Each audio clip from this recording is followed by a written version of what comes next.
हो गया। नाम है कृष्णीष्ट धाम, अंबाला शहर में। ये स्थान जहाँ ब्रह्मांडधीश कृष्णेंद्र की स्थापना हुई है साल 2022 को दिसंबर में, और इस स्थान की स्थापना हुई साल 2016 में। कृष्ण के इष्ट ने चुना इस स्थान को, और पूरी पृथ्वी पर एकमात्र स्थान है कृष्णीष्ट का। ये कृष्णीष्ट वही है जिनसे सलाह लेने के लिए, गाइडेंस लेने के लिए, ब्लेसिंग्स लेने के लिए जाते रहे, जिनसे सलाह लेने के लिए, ब्लेसिंग्स लेने के लिए, गाइडेंस लेने के लिए श्री कृष्ण जाते रहे। और विराट रूप जब जब श्री कृष्ण ने लिया, महाभारत में इसका 2 या 3 बार उल्लेख हमें मिलता है कि श्री कृष्ण ने विराट रूप लिया। वो विराट रूप दरअसल वे इसीलिए लेते थे कि वे अपने इष्ट से मिलने के लिए, उनसे बात करने के काबिल हो पाए। कहते हैं ना कि गुरु की बात समझने के लिए आपको अपना कद बढ़ाना पड़ता है, आपको उस लेवल पर आना पड़ता है कि आप गुरु की बात समझ पाए। इसीलिए कृष्ण विराट रूप लेते थे। वो श्री कृष्ण जो विष्णु के पूर्ण अवतार हुए, उनके इष्ट हैं कृष्णीष्ट। ये कृष्णाष्ट भगवान के, महाविष्णु के 64 रूपों में से एक रूप है। महाविष्णु, जिन्हें कभी तो आदि शिव, कभी परम ब्रह्म, या कभी किसी और रूप में बताया गया, जिनकी आराधना शंकर जी, जिनकी आराधना ब्रह्मा जी, जिनकी आराधना सभी देवी देवता करते रहे, वही है महाविष्णु, जो पृथ्वी पर आते हैं तो कहलाते हैं कृष्णांश। आज हमारे लिए बहुत विशेष दिन है, क्योंकि आज कृष्णेंद्र कथा का आयोजन कृष्णीष्ट धाम में हो रहा है।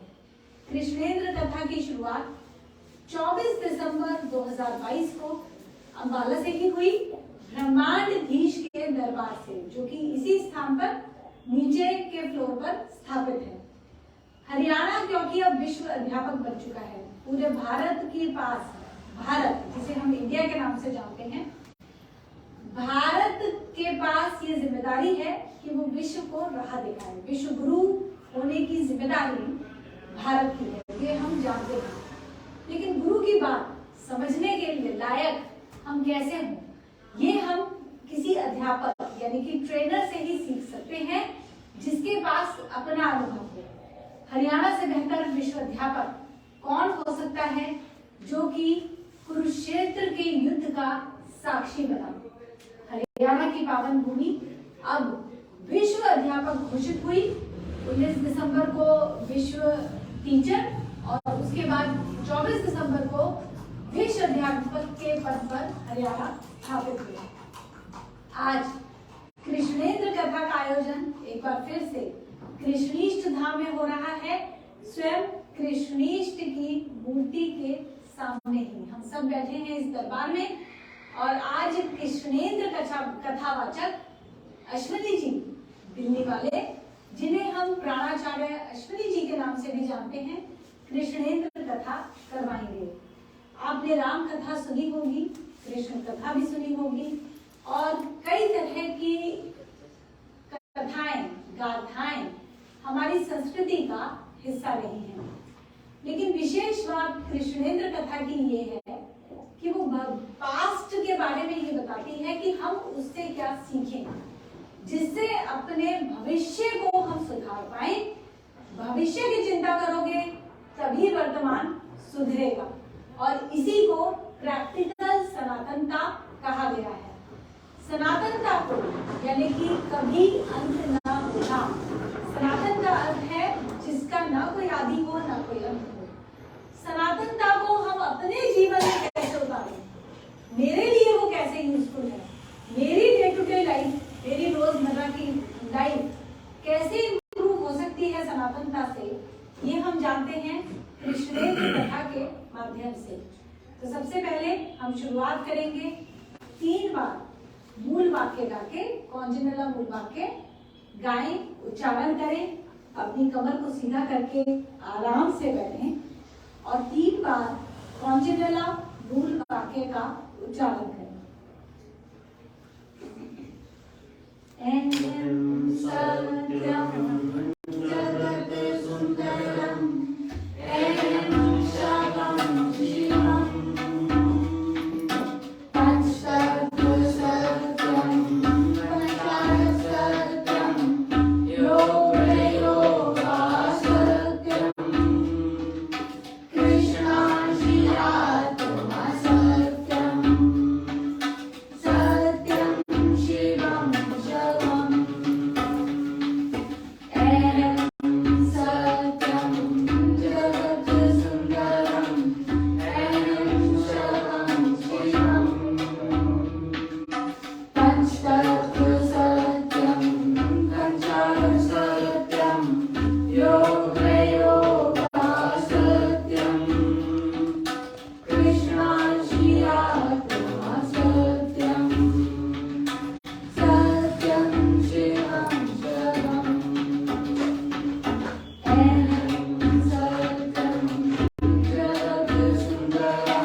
पहनने वाला। हाँ। 3 बार कौंजिनेला मूल वाक्य का उच्चारण यदि आप सुबह, दोपहर, शाम को करते हैं तो आपके सेल्फ कॉन्फिडेंस में वृद्धि होने लगती है। आपका जो कॉन्फिडेंस लेवल है वो बेहतर होने लगता है। 3 बार सुबह, 3 बार दोपहर और 3 बार शाम को यदि आप इसे गाएं तो 40 दिनों में ये फर्क आप देख सकते हैं। अब शुभ ज्ञानिता करेंगे। इसको गाने के लिए आप अपने हाथों को कमल की तरह खोल लें। ये प्रार्थना है। इसमें जब हम माँ शब्द बोल रहे हैं तो माँ वो जिसने हमें जन्म दिया, माँ वो जो हमें पालती है, यानी कि धरती माँ जिस पर हम रहते हैं। हमारी 3 माँ होती हैं। पहली माँ जिसने हमें जन्म दिया, दूसरी माँ हमारी धरती माँ जिसे हम पृथ्वी भी कह देते हैं, और तीसरी माँ होती है पुरुषों के लिए उनकी अगली पीढ़ी की माँ, यानी कि जो भी आपकी अगली जनरेशन को जन्म देने वाली है वो आपके लिए माँ समाज है। और अपनी माँ को ध्यान में लाते हुए इस प्रार्थना को गाएं। बोल बेटा शुभ ज्ञानिता खोल दो निश्चल, पेज भी बता दे। शुभ ज्ञानिता खोल के दो। कृष्णेंद्र प्रचारिका नाम की छोटी सी पुस्तक है, उसके पेज नंबर 4 पर शुभ ज्ञानिता प्रिंटेड है। आप वहां से भी पढ़ सकते हैं। यदि आपके पास ये पुस्तक नहीं है कृष्णेंद्र प्रचारिका तो आप किसी भी निश्चल टेम्पल से इसे मंगवा सकते हैं। ये आपको किसी भी आपके निकट के निश्चल टेम्पल से उपलब्ध हो जाएगी। तो इसे बोल बोल कर गाएं। कृष्णेंद्र प्रचारिका में पेज नंबर 4 शुभ ज्ञानिता। इतनी शक्ति हमें देना माता, मन पे विश्वास कमजोर होना, हमें देना माता, मन पे विश्वास कमजोर होना। अनेक रस्तों में है एक रास्ता,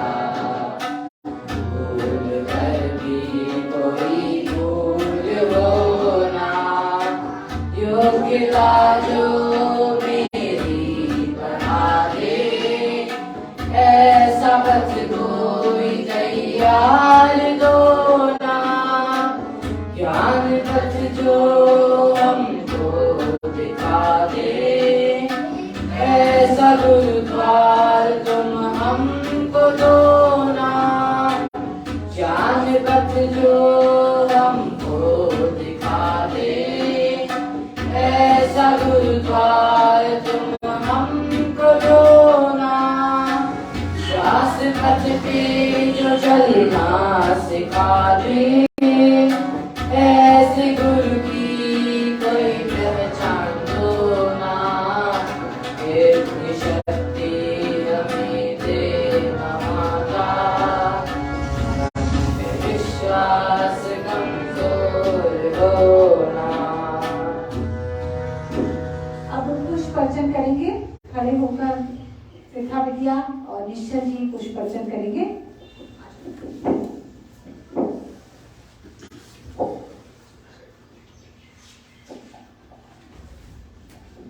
कृष्णीष्ट भगवान को प्रणाम, सभी तत्वों को प्रणाम,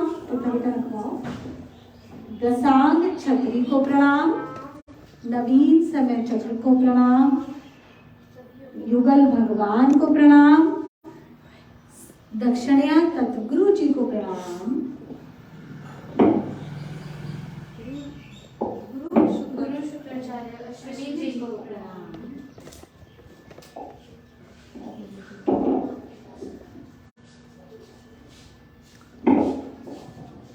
बस बस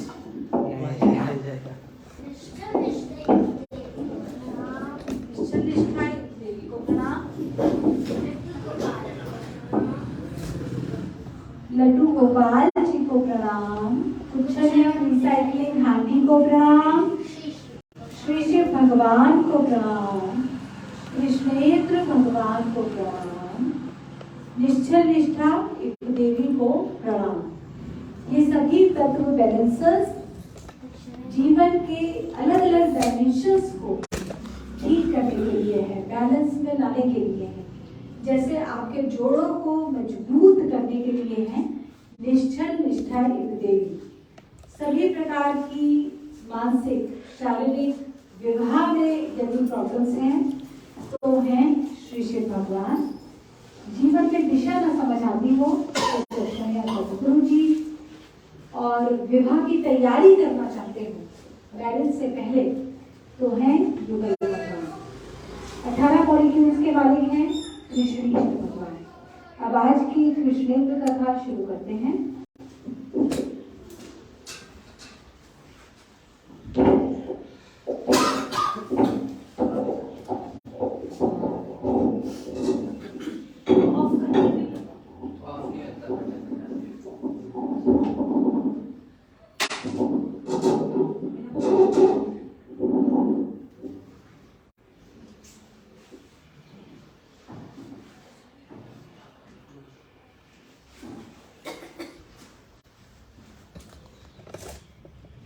सभी का बहुत बहुत स्वागत है। आज की कृष्णेंद्र कथा महावीर जी गोयल चंडीगढ़ से, उन्होंने कहा कि आज मंगलवार है और उनका नाम महावीर है और मंगलवार जो है हनुमान जी का दिन कहा जाता है। और मुझे बताया अभी वो सुमिता ने कि वो शायद मंगलवार को ही पैदा हुए थे महावीर। तो ऐसा ठीक है क्या? हाँ जी। तो मतलब इससे बढ़िया दिन तो फिर हो नहीं सकता था कथा करवाने का। तो उन्होंने कहा चलो आज ही कर लेते हैं। अच्छा, चंडीगढ़ में रहते हैं ये। पहले सोचा था कि चंडीगढ़ में कर लें, फिर सोचा कि कृष्ण के इष्ट का जब स्थान है यहाँ पर, उनका धाम है, तो वहां पर ही क्यों ना की है। तो उसी सिलसिले में आज की कथा यहाँ पर लिखी गई है। और हम लोग कृष्णेंद्र कथा के माध्यम से एक नया प्रयास शुरू किया गया है पृथ्वी पर कि हिस्ट्री में क्या हुआ उसके लिए तो बहुत सारी कथाएं चल रही हैं।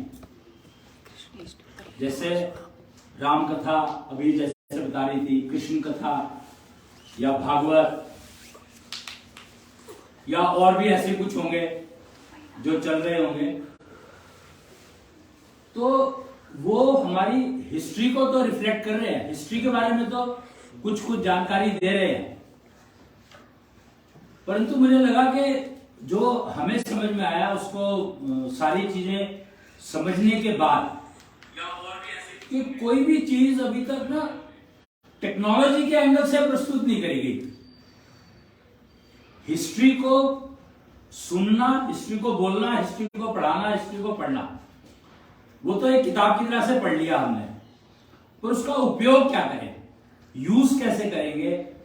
तो यूज करने के लिए तो कोई ना कोई टेक्नोलॉजी होगी तभी यूज कर सकते हो, नहीं तो यूज कर नहीं सकते उसका। जैसे आजकल वो हनुमान चालीसा की जाती है और बहुत चर्चा चल रही है उसकी, लेकिन जब उसके ऊपर रिसर्च की गई, खोज की गई, तो पता लगा कि वो तो सारे के सारे ज्योग्राफी को, आपकी ब्रह्मांड की जो ज्योग्राफी है उसको ही एक्सप्लेन कर रही है। क्यों? क्योंकि साइंटिफिक एंगल से या टेक्नोलॉजी के एंगल से पहले चीजों को समझने की कोशिश शायद की नहीं गई। या मैं ये कहूंगा कि कलयुग जो अब आया है, कलयुग शब्द का मतलब जो बताया गया वो ये है कि कल पुर्जों का यूज करना, यानी मशीन युग।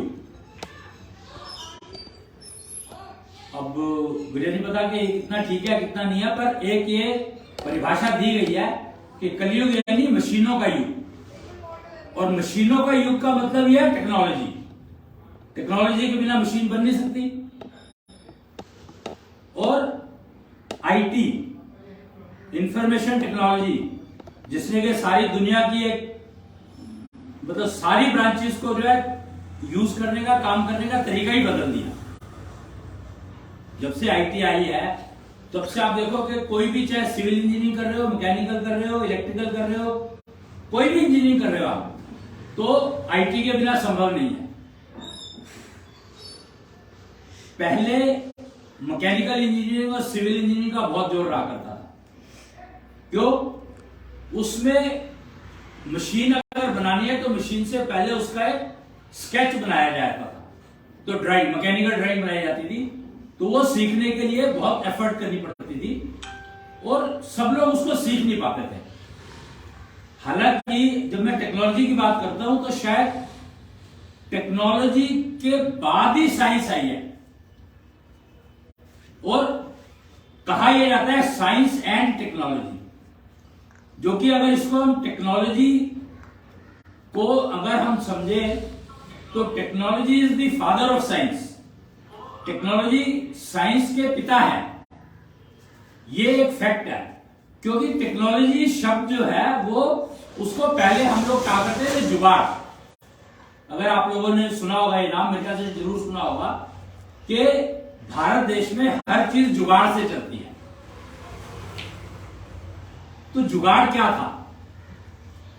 वो आपने ना वो बहुत सारे वो गांवों में और कस्बों में वो चलते हैं जुगाड़, वो ट्रैक्टर जो वो जनरेटर लगा दिया और आगे जनरेटर, उसी जनरेटर से पानी भी निकाल रहे हैं, उसी जनरेटर से ट्रक भी चला रहे हैं, तो वो जुगाड़ हुआ करते थे। तो वो जुगाड़ क्या है? वो प्योर टेक्नोलॉजी है, और उसको जब थोड़ा मेकअप कर दिया, थोड़ी प्रेजेंटेशन अच्छी कर दी, तो वही कार बन गई। तो साइंस ने जुगाड़ को एक अच्छा दिखने वाले प्रोडक्ट में कन्वर्ट कर दिया, तो साइंस इंपॉर्टेंट हो गई और टेक्नोलॉजी पीछे चली गई। तो अगर मैं जुगाड़ की बात करता हूं, तो अगर जुगाड़ नहीं होता तो साइंस आती नहीं। इसीलिए टेक्नोलॉजी को साइंस का पिता कहा गया। अब शब्दों का खेल है। जुगाड़ हिंदी में, जुगाड़ पता नहीं हिंदी का शब्द है या उर्दू का शब्द है, मुझे पता नहीं है, पर कॉमन लैंग्वेज में जुगाड़ जो है वो है साइंस के पिता ही। साइंस जो है वो समझती है जुगाड़ को, फिर एप्लीकेशन के हिसाब से। मान लो जुगाड़ जो चल रहा है वो कस्बों में चल रहा है, जहां जगह बड़ी है, बहुत बड़ी बड़ी चौड़ी सड़कें अवेलेबल है, प्रॉपर सड़क नहीं भी है तो भी उसके ऊपर चलता है। वो मिट्टी की सड़क बनी हुई है, ऐसे मान लो कच्ची सड़क बनी हुई है, उस पर चल जाता है। लेकिन जब शहर में आ गए तो वो जुगाड़ तो चल नहीं सकता, तो उसको साइंस ने फिर मॉडिफाई किया इस तरीके से कि वो देखने में अच्छा लगे, छोटी सड़क है तो भी चल पाए, थोड़ी स्पीड ज्यादा चल पाए, दूर जाना है तो टाइम से पहुंच पाए, वो सारे सिस्टम साइंस ने कहे कि यार इसको ऐसे अगर कर दे, या मतलब साइंस ने बताया कि उस जुगाड़ को आधार लेकर के और क्या इसको हम इस काम के लिए यूज कर सकते हैं। जैसे आप उसको देखो, स्टीम इंजन का जब आविष्कार हुआ तो स्टीम इंजन का आविष्कार कैसे हुआ? अगर आप वो हिस्ट्री पढ़ोगे तो वो जो क्या नाम था उनका, जेम्स, जिन्होंने इंजन का शायद वो किया था आविष्कार, तो चाय बन रही थी और केटल में वो ऊपर जो ढक्कन था ना वो उछल रहा था, तो वो जड़ बनी स्टीम इंजन को बनाने की। तो स्टीम तो चाय बनती थी, चाय तो मेरे ख्याल से उससे बहुत पहले से बन रही होगी, दूध तो उबाला ही जाता था, दूध तो बहुत पुराना प्रोडक्ट है। इसलिए टेक्नोलॉजी का उपयोग करना है और साइंस जो है उस टेक्नोलॉजी के उपयोग करने का एक तरीका बताती है कि एक उपयोग तो ये हो गया कि जुगाड़ में चल रहे हैं, और दूसरा जो तरीका हो गया उसको कार बना करके प्रेजेंट कर दिया, तो वो थोड़ी देखने में अच्छी हो गई, थोड़ी स्पीड ज्यादा तो उसकी होगी, एफिशिएंसी इंप्रूव हो गई। सो साइंस का जो पर्पस था वो जुगाड़ की एफिशिएंसी को इंप्रूव करने का पर्पस था। यानी साइंस को हिंदी में जो कहा गया वो कहा गया है विज्ञान। अब अगर हम इन दो शब्दों को समझें, साइंस और विज्ञान को समझें, साइंस कहती है कि आप डेटा इकट्ठा करो, कलेक्ट करो डेटा, इंफॉर्मेशन कलेक्ट करो, इंफॉर्मेशन टेक्नोलॉजी का आ गया ना, तो इंफॉर्मेशन कलेक्ट करो कि जो जुगाड़ जब चलता है तो उससे क्या क्या नुकसान हो रहे हैं और क्या क्या फायदे हो रहे हैं। 100 लोगों से डिस्कशन किया, किसको क्या समझ में आया, किसको क्या समझ में आया, किसको क्या समझ में आया, और एक किताब प्रोजेक्ट रिपोर्ट बना ली। अब उस प्रोजेक्ट में अब डिस्कशन शुरू हुए कि ये जो नुकसान है इनको कम कैसे किया जा सकता है और ये जो फायदे हैं इनको बढ़ाया कैसे जा सकता है। तो अगर हम साइंस की बात करते हैं, साइंस शब्द को यूज करते हैं, तो उसमें डेटा इकट्ठा किया, फिर उसको एनालाइज किया और फिर उसका उपयोग करके कुछ बनाया। जबकि अगर हम विज्ञान शब्द का इस्तेमाल करते हैं तो विज्ञान का अब दो, विज्ञान शब्द जैसे ही विज्ञान शब्द आता है तो दो मतलब हो जाते हैं इसके। साइंस है तो एक ही मतलब है कि डेटा इकट्ठा करना है और फिर उसके ऊपर डिस्कशन, लेकिन जब विज्ञान शब्द आता है तो उसके दो मतलब हो जाते हैं। एक ज्ञान से विमुख होना, यानी अगर मैं ज्ञान की बात कर रहा हूं तो मेरी बात नहीं सुननी, मैं उधर को चल दिया। और दूसरा जो मतलब है वो है विशेष ज्ञान, के जुगाड़ था, टेक्नोलॉजी थी, उसको मैं इंप्रूव कर रहा हूं, तो वो विशेष ज्ञान हो गया विद रिस्पेक्ट टू जुगाड़। ट्रक, जो भी चीज समझो उसको, घर में किचन में बर्तनों का उपयोग, हर जगह पर देखोगे तो जो मॉडिफिकेशन हो रही है वो सिर्फ साइंस की वजह से हो रही है। विशेष ज्ञान की जब हम बात करेंगे तो ज्ञान किसके लिए चाहिए हमें, ज्ञान है क्या एक्चुअली, ज्ञान का मतलब क्या है। एक ना अब एक और कंफ्यूजन आ गया उसमें, ज्ञान या ज्ञान। कुछ लोग इसको ज्ञान कहने लग गए हैं। ज्ञान का मतलब जो जानते हो, और ज्ञान का मतलब क्या होता है। अब ये बड़ा प्रॉब्लम है, एक और शब्द आ गया, पहले तो दो ही थे, साइंस और विज्ञान था, अब विज्ञान में दो आ गए, विमुख होना और विशेष ज्ञान, और अब एक ज्ञान और आ गया। तो ज्ञान का मतलब है जो तुम जानते हो, ज्ञान का मतलब है सब कुछ, ज्ञान का मतलब है सब कुछ। तो ये अज्ञान क्या है। अब सबसे बड़ी समस्या ये शुरू हुई कि अज्ञान अब तीसरा शब्द आ गया है। तो जो मैं जानता हूं वो ज्ञान है, जो मैं उपयोग करता हूं वो ज्ञान है। तो नॉर्मली जो जनरल पर्पस यूज हो रहा है वो तो ज्ञान हो गया, वो जानता हूं मैं।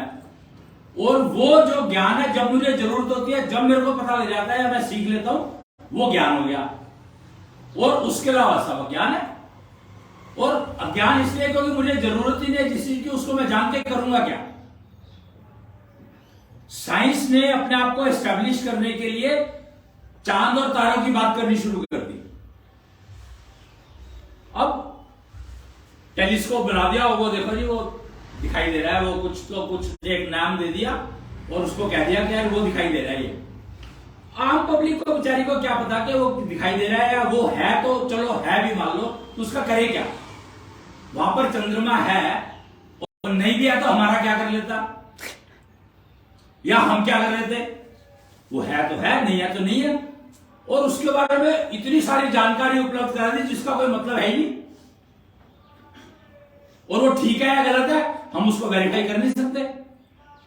तो एक मैंने जानकारी दे दी चांद के बारे में कि चंद्रमा ये करता है, दूसरे ने कह दिया चंद्रमा ये करता है, तीसरे ने कह दिया चंद्रमा ये करता है, सारे ठीक है, गलत तो है ही नहीं। तो इसीलिए एक शब्द निकल के आया उसमें से अंग्रेजी का लॉजिक। आप कोई भी चीज, कोई भी काम करो, अच्छा करो, खराब करो, गलत करो, ठीक करो, हर चीज का लॉजिक मिल जाएगा आपको। तो उस लॉजिक का मतलब क्या है जो अच्छा बुरा नहीं मुझे बता सकता। किसी ने कह दिया कि आंख बुरा मत देखो, बुरा मत सुनो, बुरा मत बोलो, तो बात तो बहुत बढ़िया है, ये तो बहुत अच्छी बात है। पर अब मुझे पता कैसे लगे कि बुरा क्या है, मेरे को पहचान कैसे होगी कि बुरा क्या है। फिर मतलब आंख बंद कर दी आपने तो उसका इफेक्ट क्या हुआ। बुरा मत देखो तो कह दिया, तो उसके लिए वो बंदर बना दिया और आंख बंद कर दी। आंख बंद करके काम चलेगा क्या। तो इससे बेहतर कि आंख बंद करो कि बजाय ये होता कि ये अच्छा है ये बुरा है बता दिया जाता, तो देख लेता भी ये बुरा है तो मुझे उस तरफ नहीं जाना, बजाय इसके कि आंख बंद करके बैठ जाओ कि बुरा हो रहा है तो देखो ही मत उसको। तो जो बुरा करने वाला है उसको गाइड कौन करेगा, कौन बताएगा कि तू खराब कर रहा है तो ये मत कर। तो बच्चे अगर कुछ गलत कर रहे हैं और आपने अगर आंख बंद कर रखी है, महाभारत को उठा लो, महाभारत बहुत बढ़िया एग्जांपल है समझने के लिए। गंधारी का विवाह हुआ धृतराष्ट्र से जिसकी आंखें नहीं थी, तो गंधारी ने क्या किया, अपनी आंख में पट्टी बांध दी, आंख बंद कर दी। तो बच्चों का क्या हुआ, सामने, तो आंख बंद करके काम चलेगा क्या। तो गंधारी ने ऐसा किया क्यों। अब ये तो मेरे ख्याल से खोज का विषय है कि गंधारी ने ऐसा किया क्यों, कोई कारण नहीं है भाई। अगर उसको पता है कि चलो उनको दिखाई नहीं देता है, वो बच्चों को नहीं समझ पाएंगे कि वो गलत कर रहे हैं ठीक कर रहे हैं, तो तुम्हारा तो रिस्पॉन्सिबिलिटी और बढ़ गई।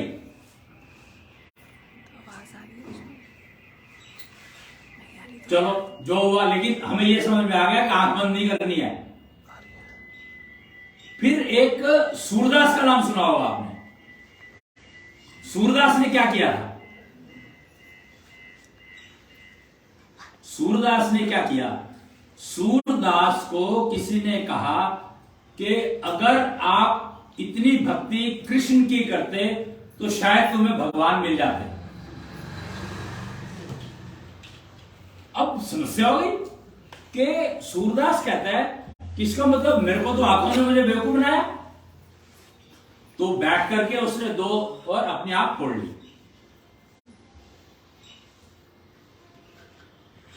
और उसको कृष्ण मिल गए।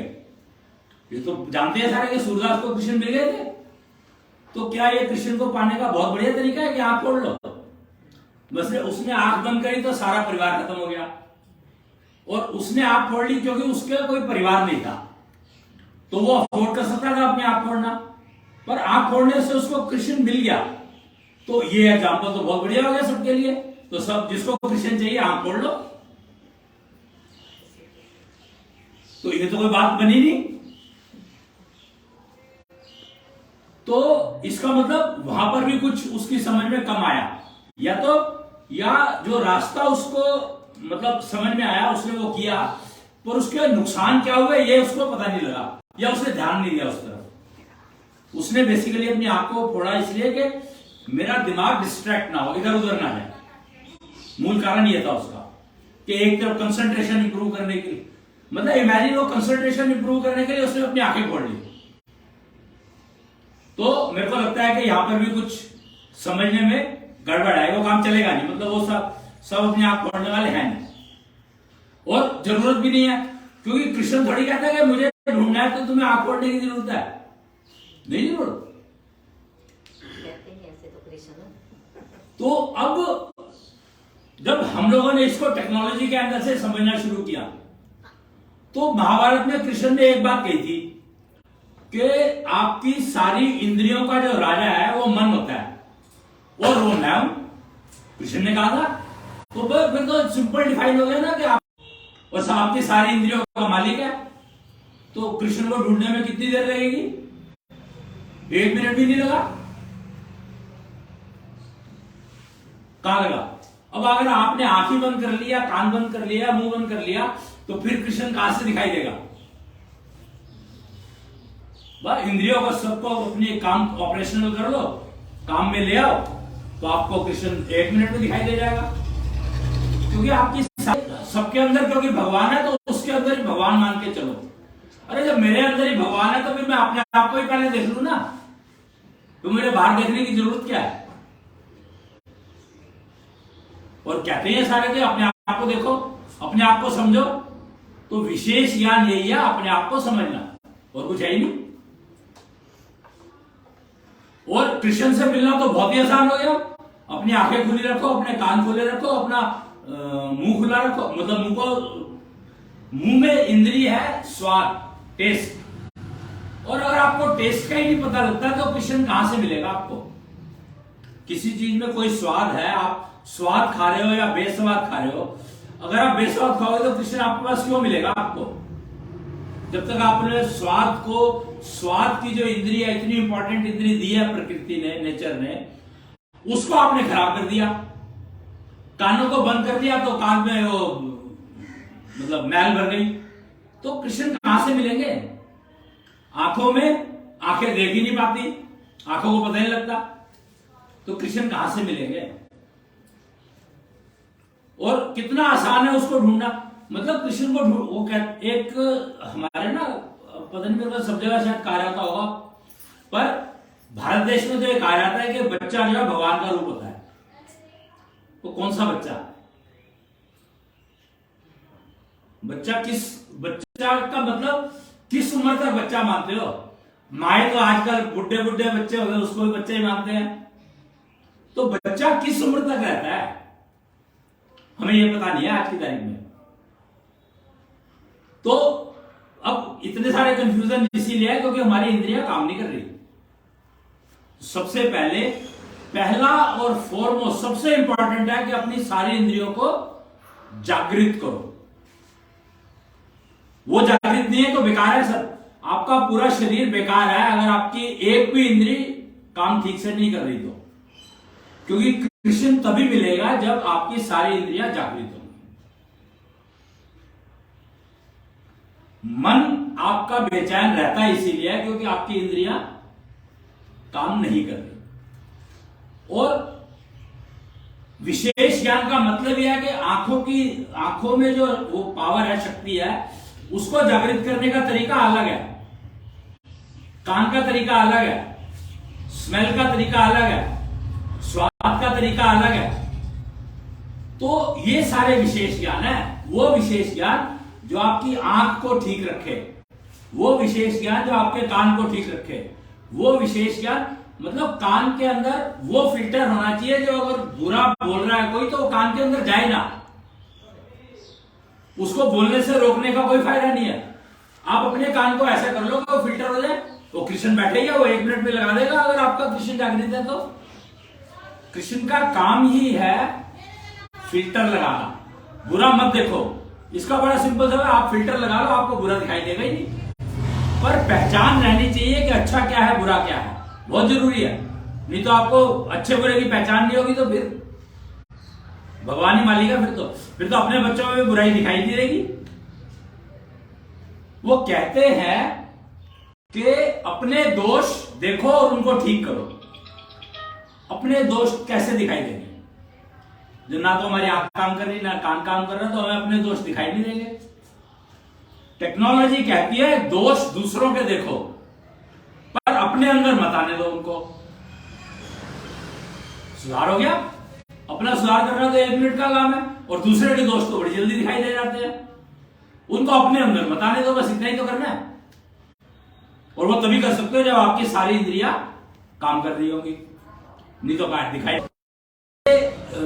विशेष ज्ञान यानी विज्ञान की जब हम बात करते हैं तो हम लोगों ने बाकी सारी चीजें हटा दी। विज्ञान का यूज करो। विज्ञान का मतलब विशेष ज्ञान, और विशेष ज्ञान हमारी इंद्रियों का ज्ञान हमें होना चाहिए, पहली बात। दूसरी बात यह है कि वो सारी इंद्रियां जो कुछ कह रही हैं वो कृष्ण तक पहुंचे, आपके मन तक पहुंचना चाहिए वो सारा का सारा। ये नहीं कि कान का तो पहुंचा नहीं और आंख ने देख लिया तो हमें गलत समझ में आएगा ही आएगा। देखा कुछ हो रहा है और क्या कुछ हो रहा है।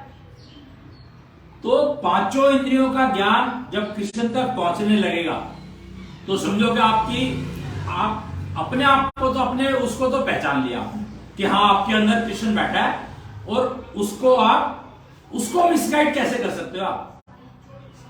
तो उसको मिसगाइड करना छोड़ना ही पड़ेगा, कोई हल तो है नहीं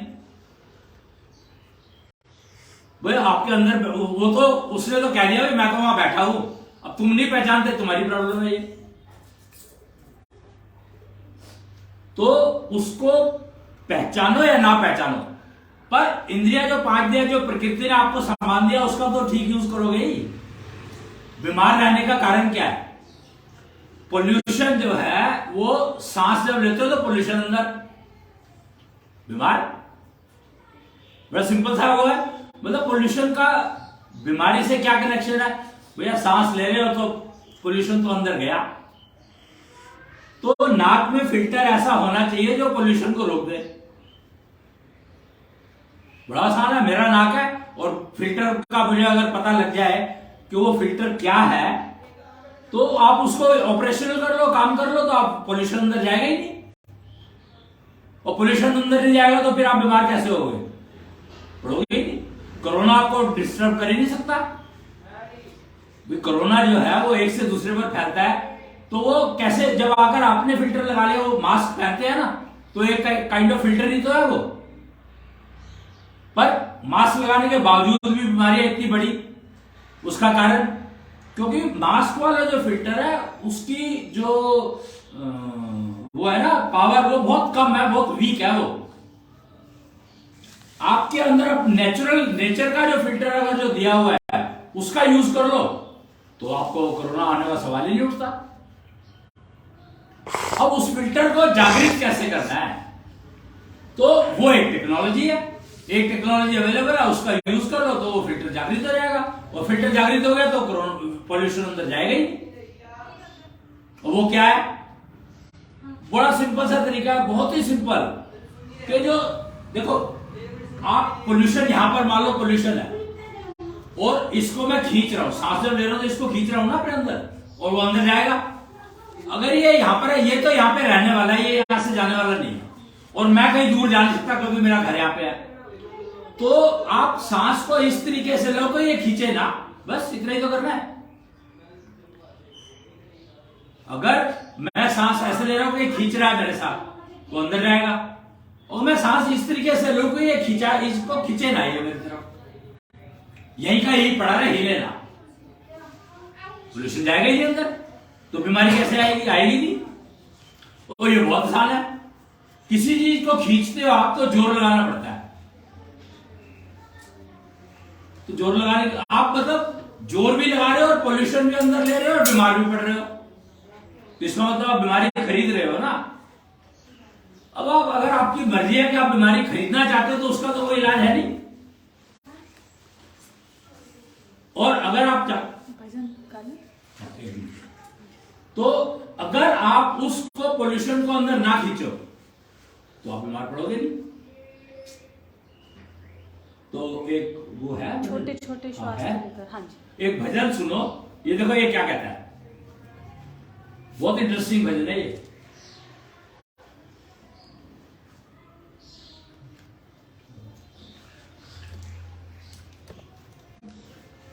ये सांस के ऊपर ही है, मतलब क्योंकि सांस से खींच रहे हो ना पोल्यूशन को, तो ये सांस के ऊपर ही बता रहा है, क्या बता रहा है ये।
छोटे छोटे श्वास लेकर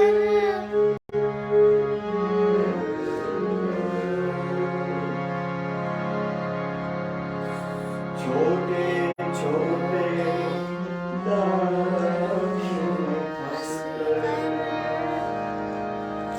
छोटे छोटे श्वास लेकर छोटे छोटे लक्ष्य में फंसकर जीवन को नष्ट तो मत करो मिलता कभी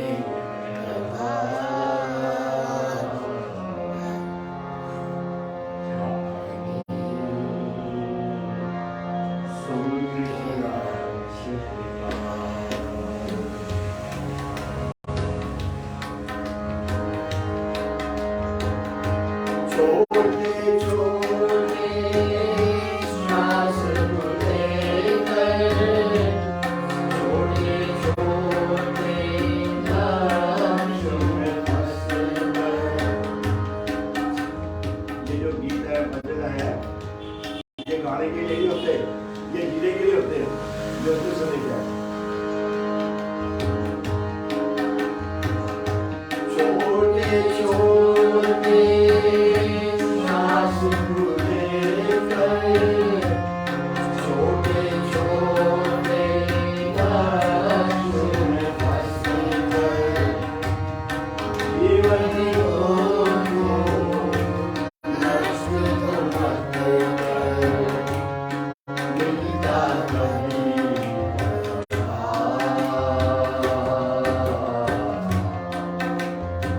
आप देखिए मैं भी थोड़ा नीचे चला गया अंदर से नाभि से सुन लीजिए थोड़ा सा छोटे छोटे श्वास लेकर छोटे छोटे लक्ष्यों में फंसकर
तो इसमें बता रहा है कि वैसे कहते हैं ना सारे के लंबे गहरे सांस लो।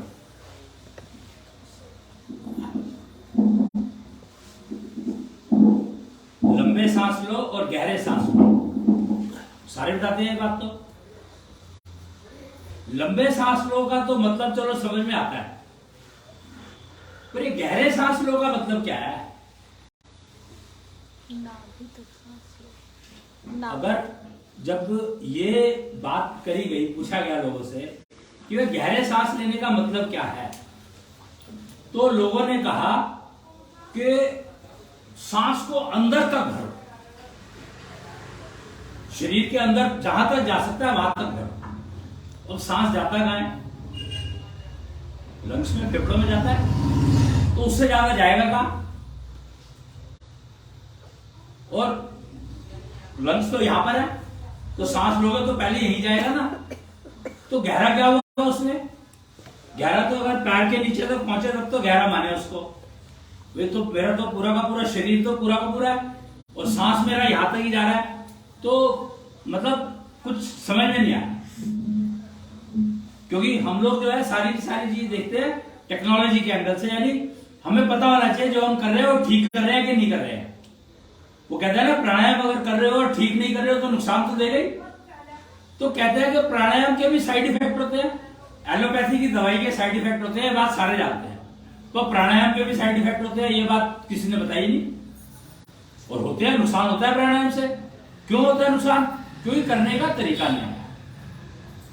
भाई अगर दवाई तुमने जो दवाई, जिस बीमारी के लिए दवाई जो खानी है, अगर वो दवाई ना खा करके कोई उसके आसपास की दवाई खा ली तो उसके साइड इफेक्ट तो आएगा ही ना। और अपनी मर्जी से खाइए, डॉक्टर से पूछा तो है नहीं। और डॉक्टर को भी अब कौन से डॉक्टर ठीक बता रहा है, कौन सा डॉक्टर खराब बता रहा है, ये पहचान कैसे हो? तो साइंस की सबसे बड़ी जो प्रॉब्लम रही वो यही रही कि वो ये नहीं बता सकता कि यही आदमी जो है ठीक बता रहा है, ये ठीक बता रहा है, वो ठीक बता रहा है, वो ठीक बता रहा है। एक ना नया कंसेप्ट चला था अभी पीछे कोई 15-20 साल पहले, कि डॉक्टर कहते थे कि आपको कोई मान लो कोई प्रॉब्लम आई है तो आप डॉक्टर के पास गए, डॉक्टर ने चेकअप किया, बताया क्या मेरे को लग रहा है ये प्रॉब्लम है, पर तो एक सेकंड ओपिनियन ले ले। कहा ना कभी एक और डॉक्टर से कंसल्ट कर लो, उसके पास गए। अब ये बताओ मेरे को कि उस डॉक्टर ने भी वही पढ़ाई करी है, उस डॉक्टर ने भी वही पढ़ाई करी है, तो वो सेकंड ओपिनियन में बताएगा क्या? फर्क कैसे बताएगा? कुछ बता ही नहीं सकता, क्योंकि उसने भी वही पढ़ाई करी है, उसने भी वही पढ़ाई करी है। और जो रिपोर्ट है आपकी, रिपोर्ट तो पैथोलॉजी लैब तीसरे ने दी है, और उसी तीसरे के को दोनों ने पढ़ा। तो सेकंड ओपिनियन का फायदा क्या हुआ? कोई फायदा नहीं हुआ। लेकिन हाँ, सेकंड ओपिनियन वाला कहेगा यार ये टेस्ट वहां से एक बार और करा लो, वो किसी दूसरी जगह का नाम दे देगा।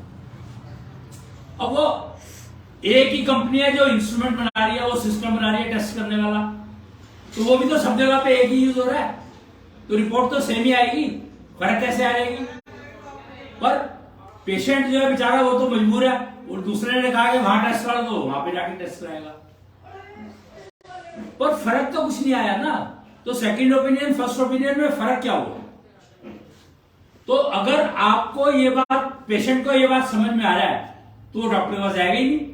सेकंड ओपिनियन में वो कहेगा भैया तूने भी वहीं से पढ़ाई करी, उसने भी वहीं से पढ़ाई करी, एक ही सब्जेक्ट है, एक ही किताब है, एक ही सब कुछ है, पढ़ने में हो सकता है तेरे को 21 पता हो, उसको 19 पता हो, इतना ही तो फर्क होगा। पर पैथोलॉजी रिपोर्ट तो अगर उसमें 520 लिखा तो 520 सारे पढ़ेंगे ना, उसमें क्या फर्क आएगा? कोई फर्क नहीं आएगा। हाँ, अगर दूसरे वाले को कुछ एक्सपीरियंस ज्यादा है तो हो सकता है कि वो एक आध पॉइंट एक्स्ट्रा बता दे, इतना ही फर्क आएगा। पर वो एक्सपीरियंस ज्यादा है, वो ढूंढोगे कैसे? अब प्रॉब्लम यहां पर है। तो साइंस का सबसे बड़ा ड्रॉबैक यही रहा, सबसे बड़ा जो नुकसान दिया साइंस ने वो यही दिया कि अगर 1000 लोग कह रहे हैं एक बात को तो उसको सच मान लो, चाहे झूठा है सच है, उसको चेक करने की जरूरत नहीं है तुम्हें। अब बताओ इस बात पर कौन यकीन करेगा कि जो मैं देख रहा हूं और साइंस कह रही है नहीं ऐसे नहीं ऐसे है, क्योंकि साइंस में बात कर रही है, वो बात कर रही है तारों की, विज्ञान। वो प्लेनेट पोजीशन एस्ट्रोलॉजर जो है, ज्योतिषी जो है, उनके पास जाते हैं तो वो कहता है कि ये ग्रह यहाँ पर बैठा है, ये ग्रह यहाँ पर बैठा है, इसलिए ये प्रॉब्लम आ रही है। अब आपके लिए तो ग्रह ग्रह ही है ना, आपको ये भी नहीं पता कि वो जो ग्रह बता रहा है, नाम बता रहा है, वो नाम वही है कि नहीं है, हमें थोड़ी पता है इस बात का। तो दूसरे ज्योतिषियों में ये साइंस का और विज्ञान का जो फर्क है, दो ज्योतिषियों से बात करोगे तो पता लग जाएगा आपको। दो डॉक्टर से बात करोगे तो उनमें फर्क नहीं आएगा, लेकिन दो ज्योतिषियों में फर्क आएगा। क्यों? क्योंकि वहां पर एक्सपीरियंस काम कर रहा है। डॉक्टर्स का जो एक्सपीरियंस है वो तो एक फिक्स लेवल्स के अंदर है, लेकिन ज्योतिषियों का जो ज्ञान है वो अपना, वो स्टडी है उनकी अपनी, जो उन्होंने लिखा पढ़ी करी है, अपने तरीके से करी है। तो अध्यापक और शिक्षक में क्या फर्क है? टीचर में, अंग्रेजी में तो एक शब्द कह दिया टीचर और काम खत्म, लेकिन हिंदी में दो शब्द हैं, एक शिक्षक है और एक अध्यापक है। तो शिक्षक जो है वो आपको जो कुछ भी पढ़ाएगा वो सिलेबस के अंदर जो है वही पढ़ाएगा, उसके फालतू नहीं पढ़ाएगा। उसको वही पढ़ाने के पैसे मिलते हैं, और खाली पैसे नहीं मिलते हैं, उसको बताया गया है कि तेरे को यही पढ़ाना है। अध्यापक भी वही पढ़ाएगा, लेकिन वो उनको टेस्ट करने के बाद पढ़ाएगा। एक्सपीरियंस लेगा, समझेगा उसको, अपना अध्ययन करेगा। सिलेबस को पहले आप पढ़ेगा, समझेगा उसको, फिर उसके साथ कुछ ऐसी एग्जांपल जोड़ेगा जो उसने रियल लाइफ में देखी होंगी, और फिर बताएगा उसको। तो वो हुआ अध्यापक। और अध्यापक शिक्षक में ये फर्क है। तो इसीलिए जो अध्यापक जो नॉर्मली गांव में होते हैं ना, पुराने कहते हैं उसको, तो वो अपने साथ बहुत सारी एग्जांपल बताया करते थे। कोई रामायण से उठा ली, कोई गीता से उठा ली, कोई महाभारत से उठा ली। लेकिन आज का टीचर जो वो एग्जांपल नहीं उठा सकता कोई भी। तो वो लोग, उनको समझ ज्यादा होती थी रियल लाइफ की, जिनको के एग्जाम्पल के साथ पढ़ाया गया, और वो भी रियल लाइफ एग्जाम्पल जो आपके रोजमर्रा में घर के आसपास हो रही है। तो उससे आपकी इंद्रियां जागृत रहती है। जब से हमने ये स्कूल्स की एजुकेशन लेनी शुरू करी है, तब से ही ये हमारी इंद्रियों को बंद करना सिखा दिया हमने कि भैया ये सिलेबस है, इसके बाहर जाना नहीं है। और वो सिलेबस जिंदगी में काम आएगा कि नहीं आएगा उसका पता नहीं है कुछ भी। खासकर साइंस में जो कुछ भी पढ़ाया जाता है, बीए, बीएससी, एमएससी, जो भी कर लो आप, वो आपकी रियल लाइफ में बहुत कम इस्तेमाल होता होगा मेरे ख्याल से, या शायद ना ही होता हो तो पता नहीं, क्योंकि मैंने साइंस पढ़ी है। तो जो कुछ मैंने कॉलेज में पढ़ा, स्कूल में पढ़ा, वो आज तक मुझे काम नहीं आया कि। उसके बाद मैंने गलती से इंजीनियरिंग कर ली, तो वो सारा काम आता है। क्यों? क्योंकि वो सारा का सारा रियल लाइफ में प्रैक्टिकल होता है। इंजीनियरिंग का मतलब है कि आपको मशीनों के ऊपर काम करना है, तो मशीन तो रियल लाइफ है, और उसमें समझने का है ही नहीं कुछ भी। मशीन है क्या, वो एक काम कर रही है, वो काम करने का तरीका सीखा, वो इंजीनियरिंग हो गई। साइंस में एक्सपेरिमेंट करते रहते हो, इसमें एक्सपेरिमेंट है ही नहीं कुछ भी। जो मशीन है उसका यूज करने का तरीका है, और उस तरीके को अडॉप्ट कर लो तो आप मतलब जो भी काम करना है उस मशीन ने वो कर ही देगी। सिलाई मशीन आप यूज करते हो, कपड़ा लगाया, उसमें धागा चढ़ाया, चला दी, सिल गया। अब हमारे भारतीय संस्कृति की बात करता हूं मैं, अपने उसकी कल्चर की, तो हमारे यहां पे पूजा कर जाती थी। पूजा क्या है? पूजा शब्द को अगर आप समझोगे ना, तो पूजा कुछ नहीं है। पूजा एक कुछ काम करने का तरीका है। पूजा क्या है? हनुमान जी की पूजा करनी है तो ये तरीका है, शिव की करनी है तो ये तरीका है, शिवलिंग की करनी है तो ये तरीका है। हर एक की एक एक तरीके बने हुए हैं। पूजा विधि सबकी अलग अलग है। तो एजुकेशन क्या है? वही एजुकेशन है। एजुकेशन में अगर आप साइंस पढ़ रहे हो तो आप बीएससी कर लिया आपने, अगर आपने आर्ट्स पढ़ी है तो आप वो जो आर्ट्स से रिलेटेड जो भी सब्जेक्ट होंगे, हिस्ट्री पढ़ी है तो हिस्ट्री से रिलेटेड हो गए, तो वो भी तो पूजा ही है। पूजा को अंग्रेजी में कह दिया एजुकेशन।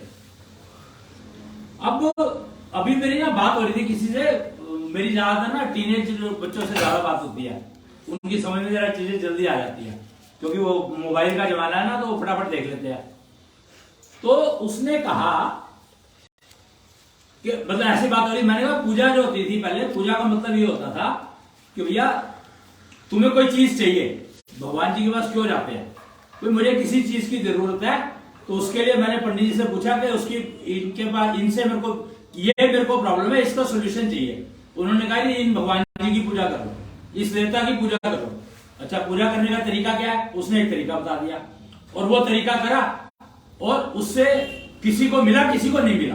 वो चलो एक बात है, पर किसी ना किसी को मिला भी और किसी ना किसी को नहीं भी मिला। दोनों तरह के हैं, दोनों एग्जाम्पल अवेलेबल है।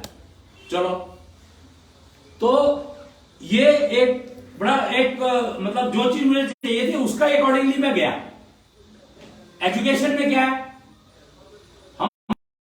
हमने दुनिया भर के सब्जेक्ट पढ़े और पढ़ाई हमने वही करी जो चीज मुझे जरूरत है उसको पाने के लिए ही तो करी है पढ़ाई मैंने। भाई मैं इंजीनियर बनना, मैं फैक्ट्री लगाने जाता हूं, मैं इंजीनियरिंग करनी है मेरे को, तो उससे पहले मैंने 5वीं क्लास करी, 8वीं क्लास करी, 12वीं क्लास करी, फिर उसके बाद इंजीनियरिंग में एडमिशन लिया, उसके बाद इंजीनियरिंग करी और फिर मैंने वो फैक्ट्री लगा ली उस मशीन को लगा करके। तो जो मैं चाहता था वो करने के लिए मैंने इतना सारा काम किया। जब एजुकेशन आ गई और जब पूजा होती तो मैं सीधा जाता, मुझे बताते वो ये देवता से बात कर लो और वो तुम्हें तरीका बता देगा, फैक्ट्री लगा लेना। तो वो था बहुत सिंपल और सीधा साधा तरीका, और एजुकेशन से वो तरीका थोड़ा सा लंबा हो गया, पर मिला मुझे वही जो मुझे चाहिए था। अब मेरी फैक्ट्री चलेगी या नहीं चलेगी वो इश्यू तो रहेगा ही ना हमेशा, वो प्रॉब्लम तो हमेशा रहेगी।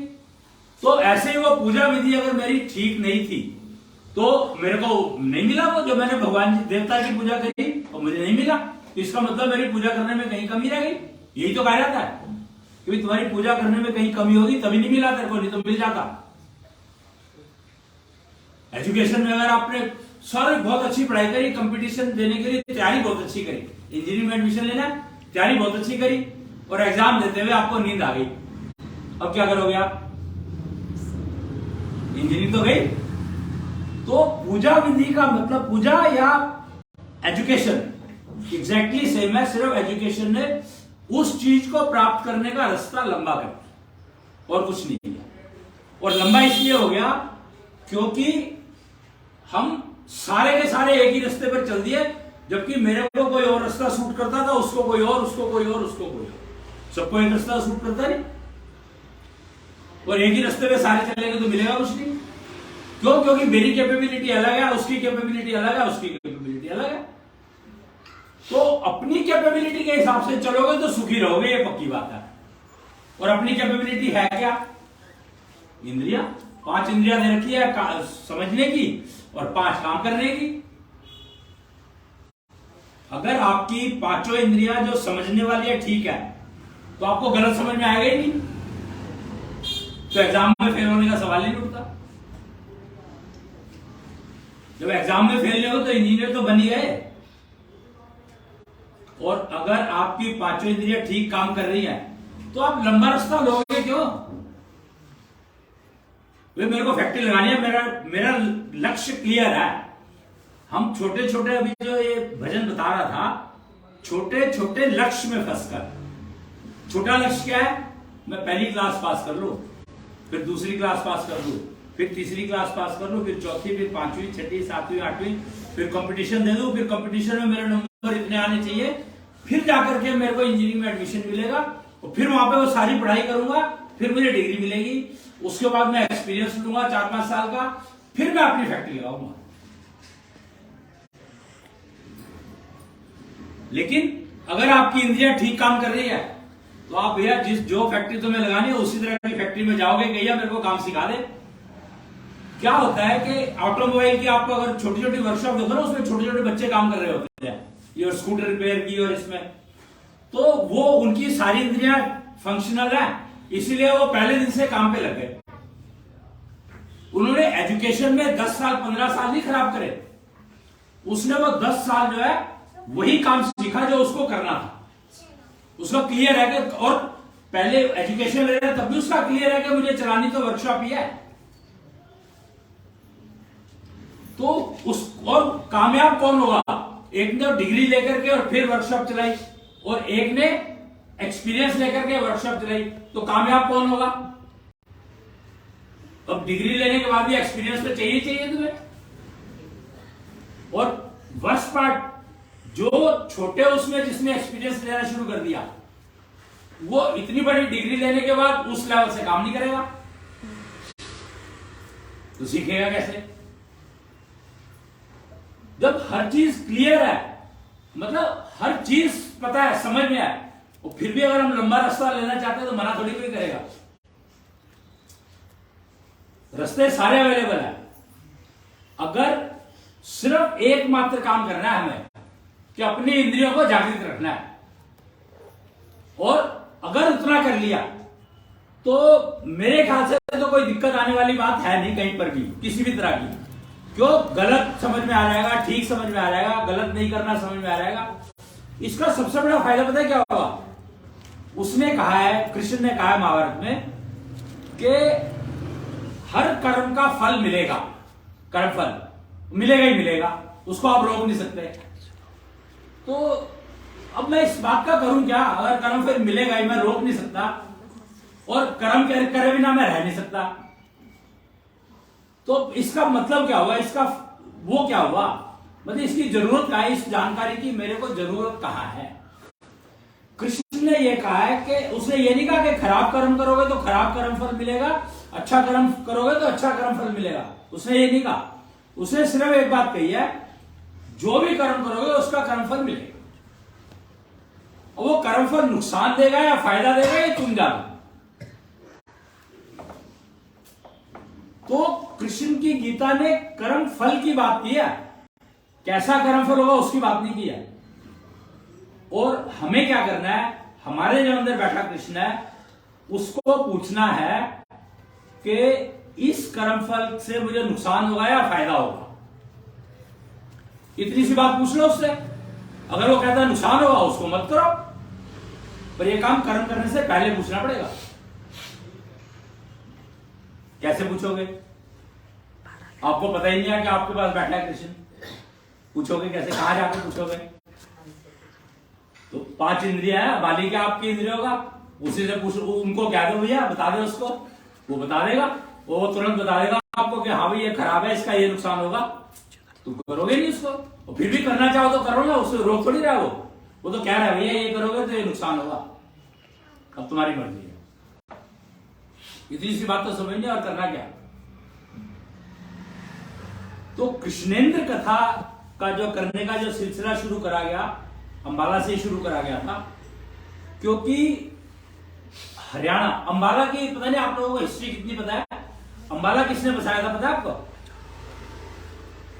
एक महाभारत में एक कैरेक्टर का नाम आता है अंबा, सुना होगा। वो कौन थी? शिखंडी। शिखंडी। अंबा ने तपस्या की थी पुरुष बनने के लिए कि मुझे भीष्म से बदला लेना है। तो तपस्या कहां करी थी? वो करी थी अंबाला में। तो इसका अंबाला नाम जो है उसकी वजह से पड़ा है। तो महाभारत का बीज अंबा ने रखा था, और लोग द्रौपदी का नाम लगाते हैं कि अब महाभारत द्रौपदी की वजह से हुई। बताओ, कृष्ण को पूरी पृथ्वी के ऊपर कुरुक्षेत्र मिला लड़ाई को, महाभारत के युद्ध के लिए। क्यों? क्योंकि ये स्थान अंबा ने तैयार किया था। अंबा ने डिसाइड किया था कि वार यहां पर होगी, यहां पर ही मुझे उसका बदला लेना है भीष्म से। तो कृष्ण को अंबा ने बुलाया यहां पर, हस्तिनापुर से यहां पर आए और कुरुक्षेत्र फाइनल किया जगह वहां पर लड़ाई के लिए, क्योंकि अंबा की वजह से ये जगह तो बस गई थी और वो जंगल था। और युद्ध होना है, युद्ध का मतलब लड़ाई होगी, तो लड़ाई तो जंगल में होगी, शायद में तो होगी नहीं। तो ये चीजें समझ में कैसे आएंगी? तभी आएंगी जब हमारी इंद्रियां जागृत होंगी। कोई भी कुछ कहानी सुना के चला जाएगा तो उसका मतलब क्या है वो तभी समझ में आएगा जब हमारी इंद्रियों ने सब कुछ ठीक ठाक देखा सुना, नहीं तो समझ में आएगा नहीं। और ये सारे तो फैक्ट, हिस्टोरिकल फैक्ट है, हिस्ट्री में लिखे हुए हैं सारे, ये बस समझ का फर्क। अब राम जी, अयोध्या के जो राजा थे राम, उनके बारे में राम कथा कराई जाती है कि उन्होंने ये किया, उन्होंने ये किया, जो कुछ भी किया उन्होंने अपने उनके जीवन का, उसके सार बताया जाता है। पर राम जी ने दिया क्या, इसके बारे में जानकारी उपलब्ध नहीं है कि एक्चुअली राम जी ने दिया क्या था। तो राम जी ने परिवार बनाने की टेक्नोलॉजी दी थी कि परिवार अगर बनाना है तो उसका आधार ये होना चाहिए। वो है क्या निष्ठा चक्र अपने पास? हाँ जी, कहाँ है? समय चक्र में है प्रिंटेड। समय चक्र कहाँ है? उन्होंने, राम जी ने निष्ठा चक्र दिया था। नीचे रखे हैं समय चक्र, मैंने पढ़ा होगा, उसमें मेरे बैग में होगा शायद। बैग में भी होगा। तो राम जी ने निष्ठा चक्र दिया था। निष्ठा चक्र यानी मेरी अपने प्रति निष्ठा होनी चाहिए। निष्ठा का मतलब क्या है? सिंसियरिटी। भाई अगर मैं अपने उस पर ही वो नहीं हूं, अपने लिए ही अगर मैं सीरियस नहीं हूं,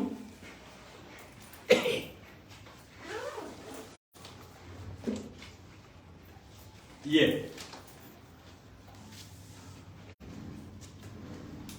देखो, ये निष्ठा चक्र है, ये दिया था राम जी ने। और इसके आधार पे अगर आप परिवार बनाओगे तो गारंटी है कि परिवार में कोई समस्या कभी आएगी नहीं, और कोई बाहर का आदमी भी आपके परिवार में डैमेज कर नहीं सकता किसी भी कंडीशन में। तो राम रचित परिवार बनाने की जो टेक्नोलॉजी दी थी वो राम जी ने दी थी। इस बारे में कोई चर्चा ही नहीं है, किसी की समझ में नहीं आया। क्यों? क्योंकि टेक्नोलॉजी के एंगल से चीजों को समझने का जो सिलसिला शुरू हुआ, वो शुरू हुआ 2006 से, 2004 से, उससे पहले था ही नहीं। तो जो सभ्यता पहले चल रही थी उसका नाम कहा गया है अन्यानी सभ्यता। इसमें शायद लिखा है वो भी, ये रहा। अगर ये देखोगे तो ये अन्यानी सभ्यता लिखा हुआ है। तो अन्यानी कल्चर चलता था पहले 2006 से पहले, लेकिन अन्यानी कल्चर है क्या इसके बारे में भी जानकारी नहीं थी किसी को। ये अन्यानी सभ्यता वो सभ्यता थी जिसका उपयोग करके ब्रह्मा जी ने सृष्टि का निर्माण किया था, सृष्टि बनाई थी। तो इसके अंदर एक शब्द आता था अहम ब्रह्मास्मि, अगर आपने सुना होगा। तो सनातन प्रक्रिया में, सनातन संस्कृति में कहा जाता है कि आप ब्रह्म बनो, अहम ब्रह्मास्मि। और अगर आप अहम ब्रह्मास्मि का मतलब क्या है? तो अहम ब्रह्मास्मि का सिंपल सा मतलब है कि आपकी सारी इंद्रियां जो दी हुई है, प्रकृति ने दी है, जो नेचर ने दी है, वो सारी की सारी जागृत है और सारी काम कर रही है। और निष्ठा चक्र जो है, ये जो निष्ठा चक्र है, ये आपके हर एक इंसान के अंदर में प्रेजेंट है बैठा हुआ है। और सारी इंद्रियां अगर जागृत है तो ये चक्र चल रहा है इसका। अगर आपकी कोई इंद्री नुकसान मतलब काम नहीं कर रही है, ठीक से काम नहीं कर रही है, तो इसका मतलब आपका ये चक्र जो है चल नहीं रहा। या वो चक्र चल तो रहा है लेकिन आपकी हार्ट बीट से, आपकी जो दिल की जो बीटिंग है उसके साथ मैचिंग नहीं है उसकी। और उसको मैचिंग कितनी है नहीं है, उसके लिए सिस्टम बने हुए हैं, इंस्ट्रूमेंट बन गए हैं। शंख टेक्नोलॉजी, वो मीटर है क्या इंस्ट्रूमेंट? देखें यहाँ पर पड़े हैं, इनके यहाँ पर लगे रहते हैं। एक इंस्ट्रूमेंट है जो नाप के बता देता है कि आपका जो निष्ठा चक्र चल रहा है वो इस समय में कैसा चल रहा है। और उसको अगर आप ठीक से चला लो तो आपकी सारी इंद्रियां बढ़िया काम कर रही है, पक्का हो जाए। उसके अंदर वैल्यू आ जाती है डिजिटल, जैसे थर्मामीटर, वो एक किस्म से थर्मामीटर है निष्ठा चक्र नापने का। तो उसका यूज करके पता कर लो और चेक कर लो। उसके बाद उसको ठीक चलाने का सिस्टम दिया हुआ है, विधियां दी हुई है, प्रोसीजर सारे अवेलेबल है। उसका यूज करके उसको ठीक चला लो तो आपकी जिंदगी कितनी बढ़िया हो जाएगी, आप सोच भी नहीं सकते। बहुत ही मुश्किल है अंदाजा भी लगाना कि ऐसा भी हो सकता है क्या। और बहुत जल्दी हो जाता है, ज्यादा टाइम भी नहीं लगता, पर समझने की बात है। अब वो समझने की बात क्या है? जैसे मैंने बताया कि यहाँ पे पोल्यूशन है और ये पोल्यूशन मैं अपने अंदर ना लूं, यानी फिल्टर लगा लूं, ये पोल्यूशन मेरे अंदर ना जाए, यहां पड़ा रहे, तो उसमें फिर मैं बीमार तो नहीं पड़ूंगा ना मैं। तो उसके लिए एक सिंपल सा सिस्टम बना दिया कि आप जो है सांस लेने का तरीका, सांस लेने के तरीके को ठीक कर लो। तो ये पोल्यूशन जाएगा नहीं आपके अंदर। वो पहले कहते थे, अगर आपने इनका पतंजलि वालों का वो प्रोग्राम देखा हो, तो वो कहते थे लंबा सांस लो और लंबा सांस छोड़ो। ठीक है, तो लंबा सांस लेते हो ना जब, तो उसमें एक समस्या आई। समस्या क्या आती है कि वो पोल्यूशन जो है ना खींच जाता है। जब आप जोर लगा के सांस लोगे तो क्या होगा, खींचेगा ही ना, तो वो पोल्यूशन है वो खींच जाता है। तो थोड़ी देर के बाद वो अंदर जाना शुरू कर देता है। अब क्या करोगे, तो उसको फिर निकालने के लिए कपालभाति दूसरा प्राणायाम करना पड़ेगा, आपको करना ही पड़ेगा। अगर आपने वो जो खींचा था पोल्यूशन उसको निकालना है तो प्राणायाम सारे दिए हुए और तरीके से दिए हुए हैं, तो उसको उस तरीके से ही करना है। वही सिस्टम अडॉप्ट करोगे तो फायदा होगा, नहीं तो नहीं होगा, पक्की बात है। तो कपालभाति करी गई। अब एक यहां पर एक और समस्या आ गई। वो कहते हैं कि जिंदगी जो मिलती है ना वो सांसों की गिनती से मिलती है। और कपालभाति में क्या करते हो,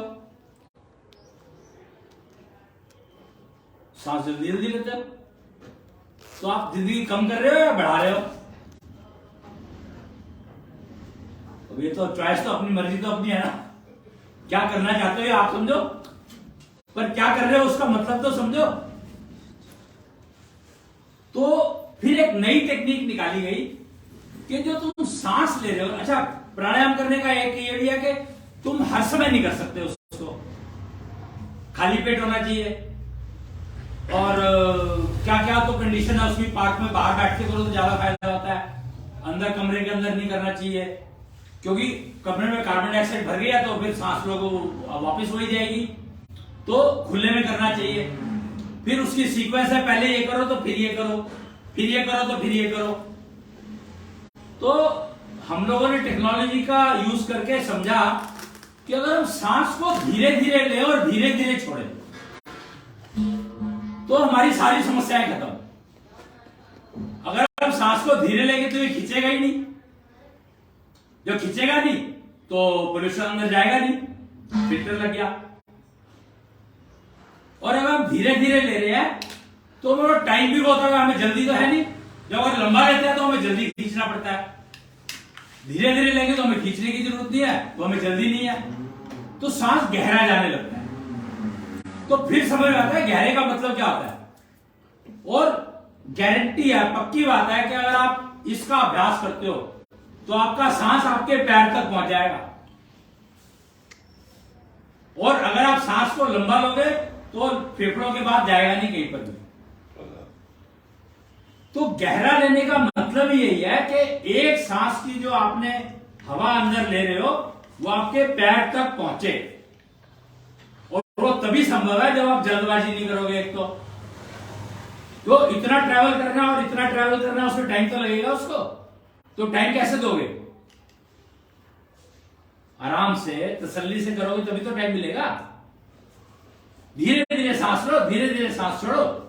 तो आपको जब ये प्रैक्टिस करने लोगे ना तो आपको पता लगेगा कि आपका सांस जो है घुटनों में जा रहा है, और घुटनों में जाएगा सांस तो आपके घुटनों में जो कूड़ा कबाड़ा जम गया है ना वो सब निकल जाएगा।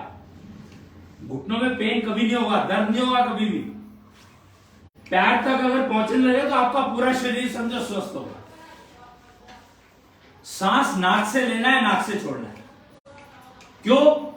क्योंकि जब सांस आप नाक से लेते हो तो सबसे पहले सफाई करता है यहां की, फिर वो लंग्स में जाता है, फिर ब्लड की सफाई करता है, फिर जब वो और गहरा होने लगता है तो फिर आपके बाकी सारे शरीर की सफाई शुरू करता है। वो वैक्यूम क्लीनर देखा होगा, वैक्यूम क्लीनर क्या करता है? यही तो करता है। तो सांस जब ले रहे हो तो वो वैक्यूम क्लीनर का काम करता है।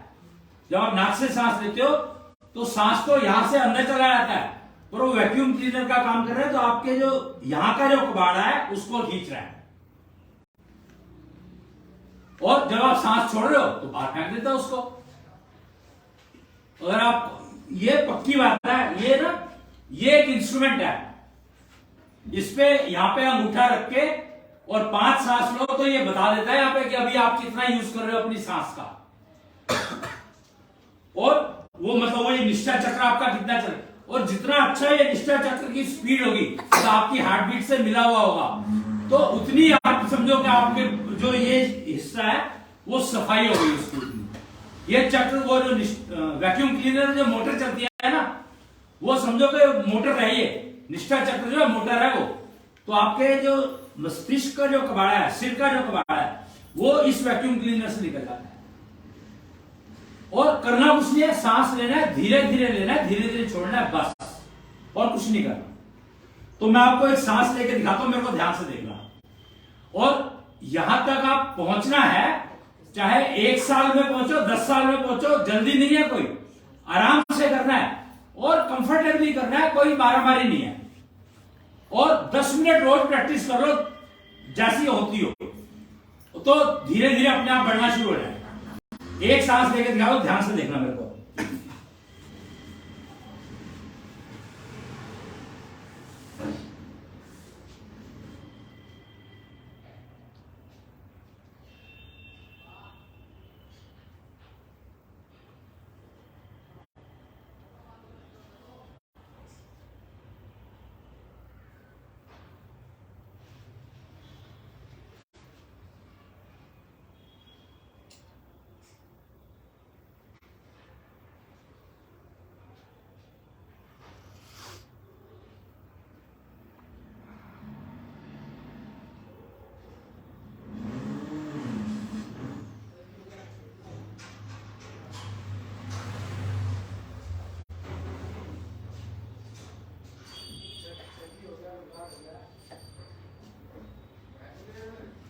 ये मैंने एक सांस किया,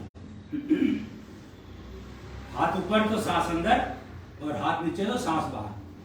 तो ये जो हाथ मैंने उठाया, इसलिए उठाया नहीं तो आपको पता नहीं लगता है मैंने किया क्या।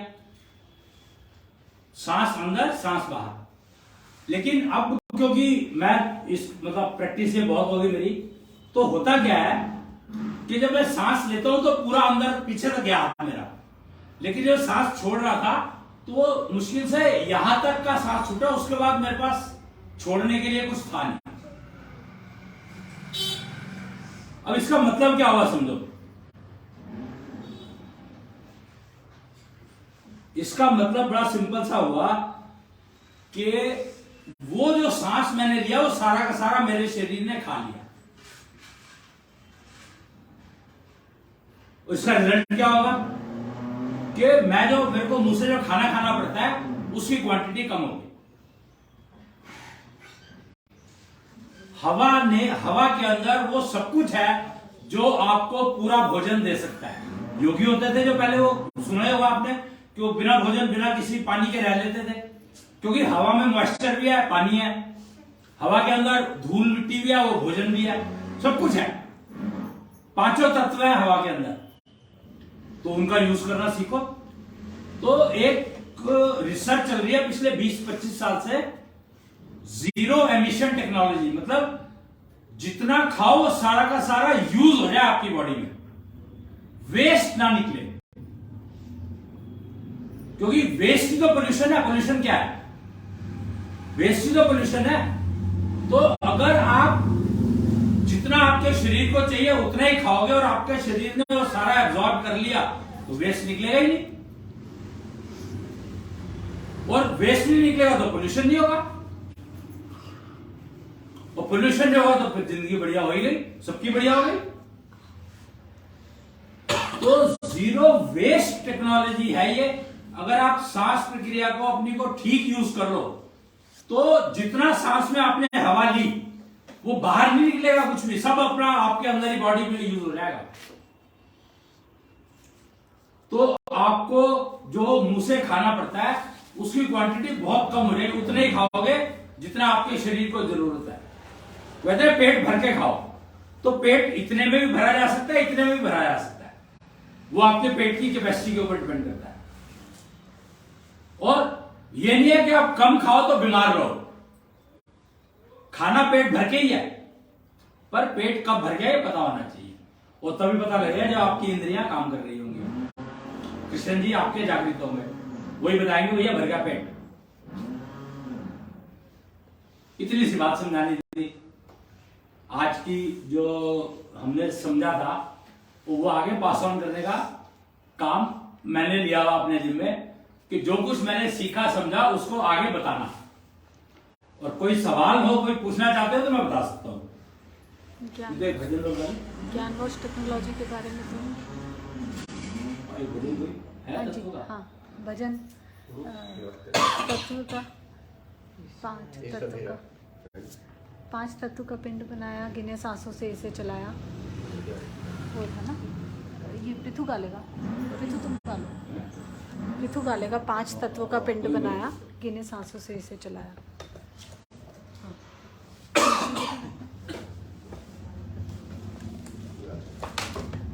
तो दिखेगा नहीं ऐसे, इधर आ जाओ। आप अपने पास रख लीजिए।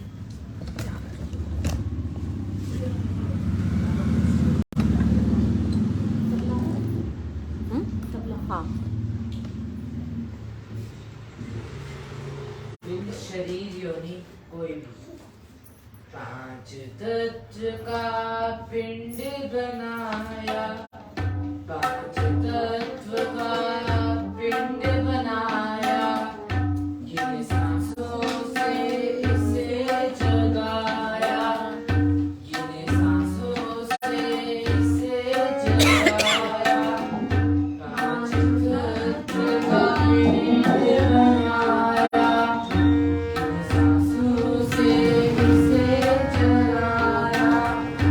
इंसाइज को समझ ना पाया, जब इंसाइज को समझ ना पाया, जब तक लोगों ने भरमाया, 5 तत्व का पिंड है बनाया, गिने सांसों से इसे जगाया। इंसाइज को समझ ना आया, इंसाइज को समझ ना पाया, जब तक लोगों ने भरमाया, 5 तत्व का पिंड बनाया।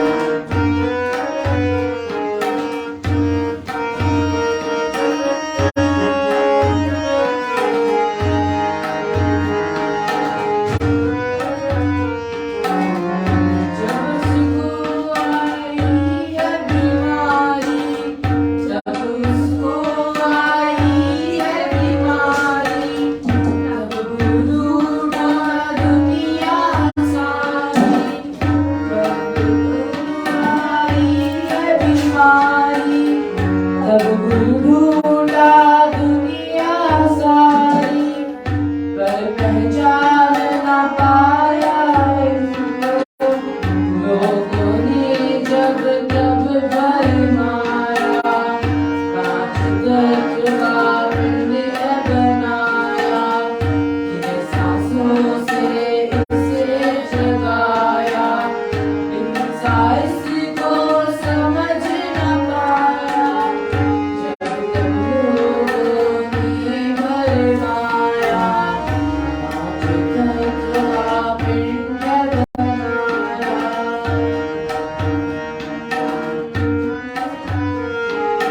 ठीक हुआ तब जैसे तैसे, खर्च हो गए सारे पैसे, ठीक हुआ तब जैसे तैसे, खर्च हो गए सारे पैसे, पूछा गुरु को ढूंढा कैसे, कोई रास्ता नहीं बताया, जब रिश्तों ने है भरमाया, 5 तत्व का पिंड है बनाया, गिने सांसों से इसे जगाया।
सुंदर गीत है।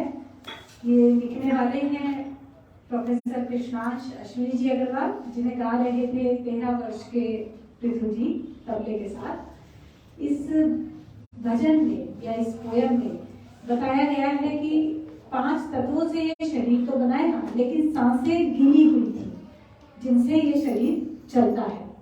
लेकिन हम समझ ही नहीं पाए कि हमें अपनी सांसों को कैसे इस्तेमाल करना है, और रिश्तों ने हमें भरमाया, यानी कि कंफ्यूज किया, कभी किसी रूप में कभी किसी रूप में, क्योंकि हमें हमारे लिए क्या रास्ता है ये हम समझ नहीं पाए। इस वजह से शरीर बीमार होने लगा।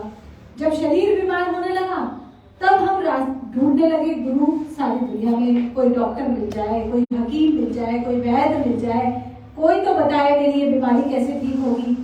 अब जैसे तैसे हम ठीक तो हो गए, इसमें सारे पैसे खर्च हो गए। पैसे मतलब समय भी लग गया, सांसें भी पता नहीं कितनी खर्च हो गई, और पैसे धन वो भी खर्च हो गया। बहुत कुछ हमारा खर्च हो गया उसी बीमारी को संभालने में।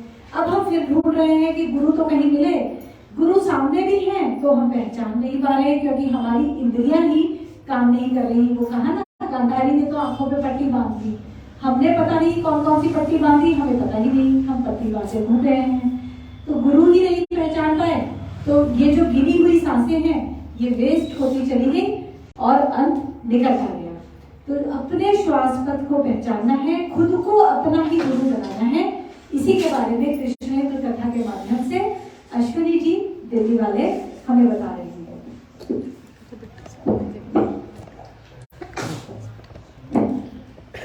तो अब आप लोगों ने भजन सुना और सांसों की गिनती तो है ही। अब हमें 5 तत्व क्या कहते हैं? कि कहते हैं कि शरीर 5 तत्वों से बना है। इसका क्या मतलब है? तो बड़ा सिंपल सा मतलब है, 5 इंद्रियां 5 तत्वों से बनी है। ये समझने वाली कोई बात है ही नहीं। बड़ा सिंपल सा एक स्ट्रेट कनेक्शन है कि 5 तत्वों में संतुलन होगा तो बीमारी नहीं आएगी। वो 5 इंद्रियां जागृत है और सिंक्रोनाइज है, मतलब आपस में ठीक से बात कर रही है, तो बीमारी नहीं आएगी। बात वही है कि कृष्ण अगर जागृत है आपका, तो यानी कृष्ण जागृत है मतलब 5 इंद्रियां ठीक काम कर रही है। 5 इंद्रियां ठीक काम कर रही है मतलब 5 तत्व बैलेंस में है, तो बीमारी आने का सवाल नहीं उठता। अब यहाँ पे जो समझने वाली बात ये है, ये बात मैंने इसलिए बताई, ये भजन इसलिए पिक किया था कि 5 इंद्रियां जो है उनमें से बीमारी आपको कौन सी इंद्रिय के कारण आई है, ये कैसे पता लगेगा? कि आपने आपका फिल्टर जो है 5 इंद्रियों में जो फिल्टर लगे हुए हैं, कौन सा फिल्टर डिस्टर्ब हुआ है जिसकी वजह से बीमारी है, ये कैसे पता लगेगा? तो ऐसी एक मशीन और बनी हुई है, तकरीबन ऐसी सी है, थोड़ा अलग तरीके का होगा। तो वो बताती है कि आपका कौन सा तत्व, कौन सा जो इंद्रिय है जिसका फिल्टर खराब हुआ और आपको ये प्रॉब्लम है, यानी कौन सा तत्व बिगड़ा और आपको ये प्रॉब्लम है। बस उस फिल्टर को वापस ठीक कर लो, काम खत्म, अपने आप बीमारी खत्म हो जाएगी। पर वो जैसे कहते हैं ना कि दवाई जो है, दवाई देने वाला तो दे देगा, तो खानी तो आपको अपने आप पड़ेगी। तो बताने वाला बता देगा कि भैया ये इस फिल्टर में नुक्स आया, इस फिल्टर में कुछ प्रॉब्लम आई है, और ये कर ले तो तेरा फिल्टर ठीक हो जाएगा। और अपने आप को चेक करना है तो मशीन बनी हुई है, मोबाइल में ऐप्स है, बहुत सारे सिस्टम अवेलेबल है, उस पर चेक करते रहो अपने आप को कितना ठीक हो गया मेरा फिल्टर, बात खत्म। तो उस टेक्नोलॉजी को कहा गया ज्ञान वाच टेक्नोलॉजी। ज्ञान वाच यानी मेरी इंद्रियों का ज्ञान जो है वो कितना ठीक चल रहा है, उसको वाच करने के लिए टेक्नोलॉजी। तो 5 तत्व 5 इंद्रियां डायरेक्ट कनेक्शन है। जो सी इंद्रिय की वजह से प्रॉब्लम आई है वो डायग्नोस करवा लो और उसको ठीक करने का तरीका समझ लो उससे। जिसने भी डायग्नोस किया वो प्रोसीजर बता देगा, वो वाली पूजा कर लो। मैं पूजा यहां पर कहता हूं, एजुकेशन नहीं कहता, बात एक ही है। तो वो सीख लो, उसकी विधि सीख लो, प्रोसीजर सीख लो। उसको गोली खाने का तरीका सीखना ही पड़ेगा ना, भाई गोली सुबह खानी है, शाम को खानी है, रोटी के बाद खानी है, रोटी से पहले खानी है, प्रोसीजर तो सीखना ही पड़ेगा। तो प्रोसीजर सीख लो, उसको यूज कर लो, आपकी बीमारी पक्का ठीक हो जाएगी। क्यों दवाई खाते इसीलिए होगा बीमारी ठीक हो जाए। तो सिर्फ फर्क ये है कि जब आप दवाई खाते हो ना तो वो बीमारी को मैनेज करती है, ठीक नहीं करती। क्यों? क्योंकि वो इंद्रियों के ऊपर आधारित नहीं है, वो पता नहीं किस सिस्टम पर आधारित है, इसका ज्ञान नहीं है, पता नहीं है इसके बारे में। क्यों? पैथोलॉजी वाला बता रहा है, वो डॉक्टर उस रिपोर्ट को समझ रहा है, तो बताने वाले समझने वाले कई सारे लोगों को, तो किसने क्या कंफ्यूजन किया नहीं किया वो और हमें पता नहीं है उसके बारे में कुछ। तो ये भजन यही कह रहा है कि आप अपने गुरु अपने आप बनो, तो आपको पता लग जाएगा कि भैया अब मेरी कोई इंद्री तंग कर रही है तो मैं जाके नापवा लूं कि कौन सी इंद्री मेरी तंग कर रही है। वो मेजरमेंट करा ली, उसका तरीका सीख लिया, उसको यूज किया, वो इंद्री वापस काम करने लगी, काम खत्म। तो ये सिस्टम भी अवेलेबल है, उपलब्ध है, आप उसका उपयोग करके अपनी जिंदगी को बहुत ही बढ़िया बना सकते हो। और निष्ठा चक्र अगर आप मेंटेन कर लेते हो तो आपकी फैमिली में कोई समस्या आएगी नहीं, है पक्की बात जी। कृष्णार्थ आरती गा के आज की इस कृष्णेंद्र कथा का समापन करेंगे। आत्मा बोली तो रस है, जिस पे मन होता है सवार, तन रही तो नाम है, जिसकी है पतवार।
Shiva.